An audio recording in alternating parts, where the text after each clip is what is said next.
வடசென்னை மக்களவை தொகுதியின் தேசிய ஜனநாயக கூட்டணியின் வெற்றி வேட்பாளர் திரு R.C. பால் கனகராஜ். உங்கள் வேட்பாளர், உங்களுக்கான வேட்பாளர்.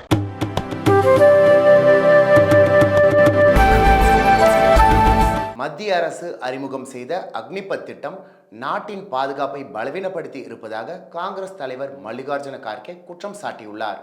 அவர் வெளியிட்டுள்ள பதிவில் அக்னி வீரர் திட்டத்தில் மேம்பாடுகளையும் மாற்றங்களையும் செய்ய தயாராக இருப்பதாக நாட்டின் பாதுகாப்பு அமைச்சர் கூறியிருக்கிறார்.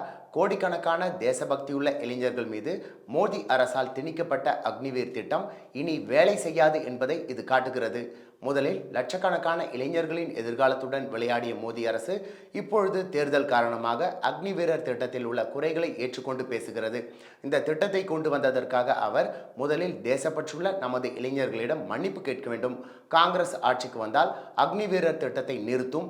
அக்னிபத் திட்டம் நமது தேசிய பாதுகாப்பை பலவீனப்படுத்தி உள்ளது. இப்பொழுது எந்த இளைஞரும் இராணுவத்தில் சேர விரும்பவில்லை. ஜெய் ஜவான் பிரச்சாரத்தை தொடங்குவதன் மூலம் சுமார் 1.5 லட்சம் இளைஞர்கள் மற்றும் பெண்களின் அவல நிலையை காங்கிரஸ் கட்சி எடுத்துக்காட்டியுள்ளது. இந்த ஆள் சேர்ப்பு திட்டத்தால் இராணுவம் நற்பெயரையும் நிதி பாதுகாப்பையும் இழந்துள்ளது.